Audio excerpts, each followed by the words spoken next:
Physical relation में अपने आप को मैन साबित करने के लिए और अपने रिलेशन के टाइम को बढ़ाने के लिए उसमें जो टैबलेट्स इस्तेमाल की जाती हैं और जो आपने मुझे कुछ नाम सुझाए हैं और ये भी पूछा है कि क्या ये टाइम बढ़ाने के लिए बेस्ट ऑप्शन है या इसके अलावा कोई दूसरा भी ऑप्शन हो सकता है जो इससे बेस्ट है, तो इसके बारे में आज बात करेंगे। तो जो आपने मुझे नाम बताया है वो कुछ इस तरह से है।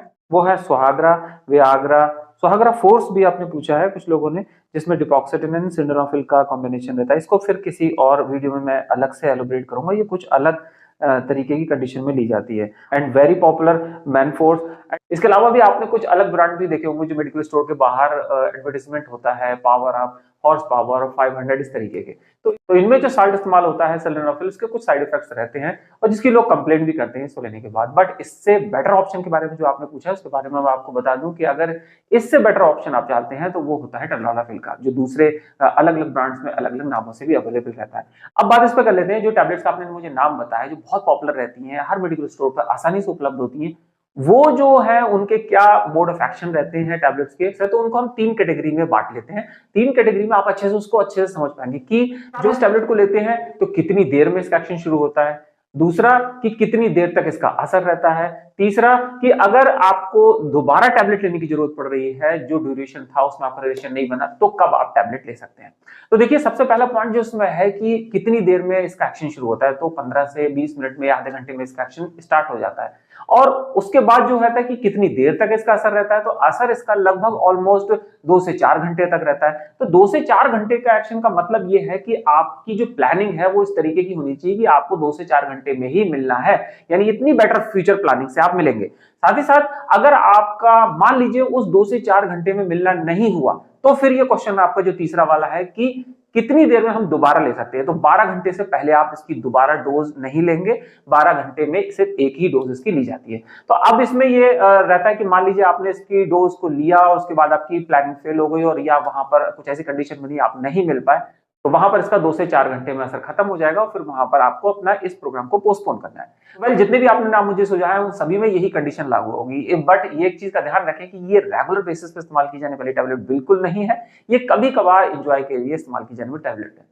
अब आपने जो पूछा है कि इसके अलावा कौन सा इसका बेस्ट ऑप्शन हो सकता है, तो जिसके साइड इफेक्ट इस टैबलेट की अपेक्षा कम रहते हैं। तो जिसमें साइड इफेक्ट्स में देखा जाए दो तरीके के साइड इफेक्ट लोग कंप्लेन करते हैं, जिसमें सर दर्द होना और हार्ट बीट का बढ़ जाना रहता है।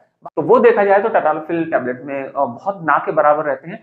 और दूसरी बात, अब जो 3 पॉइंट हमने लिए थे उन 3 पॉइंट्स पे यहां पर भी बात कर लेते हैं कि अगर ये टैबलेट इस्तेमाल की जाती है जिसमें आपका ये उद्देश्य रहता है कि अगर हम अपने पार्टनर से मिलते हैं तो हमारा जो रिलेशन का टाइम है कम से कम आधे घंटे के आसपास रहे, तो ऐसे में अगर ये टैबलेट आप लेते हैं तो इसका एक्शन जो है 15 मिनट से लेकर आधे घंटे में स्टार्ट हो जाता है। दूसरा है कि इसका असर कितनी देर तक रहेगा, इसका असर बॉडी में 2 से 3 दिन तक रहता है। अब नेक्स्ट सवाल भी इसी से रिलेटेड है कि अगर हमें दोबारा ये टैबलेट लेनी है तो हम कब ले सकते हैं। तो इसमें जब 2 से 3 दिन तक असर रहता ही है तो इसमें इसका बेनिफिट ये है कि मान लीजिए आपने जो प्लानिंग की है मिलने की, अगर उस दौरान आप नहीं मिल पाते हैं तो आपके पास एक बहुत बड़ा मार्जिन है, यानी 6 घंटे में आप नहीं मिल पाते हैं तो कोई बात नहीं, आप 12 घंटे में मिल सकते हैं। 12 घंटे में नहीं मिल पाते हैं तो आप नेक्स्ट डे मिल सकते हैं। नेक्स्ट डे भी प्लानिंग अगर नहीं बनती है तो उसके बाद आप मिल सकते हैं। तो इसलिए इसमें अगर आपने एक बार टैबलेट ले लिए तो ऑलमोस्ट आपके पास 2 से 3 दिन का समय है जिसमें आप अपने रिलेशन को बिल्डअप कर सकते हैं। तो इसमें एज सच दोबारा टैबलेट लेने की इसमें जरूरत नहीं है। अब इसमें एक सवाल आपका ये आता है कि कितने एमजी की टैबलेट हमारे लिए सही है। वैसे तो डिटेल वीडियो मैंने ऑलरेडी इस पर ये बना रखा है, इस वीडियो का लिंक मैं नीचे डिस्क्रिप्शन में दे दूंगा जिससे कि आप इसकी पूरी अच्छे से जानकारी ले लें।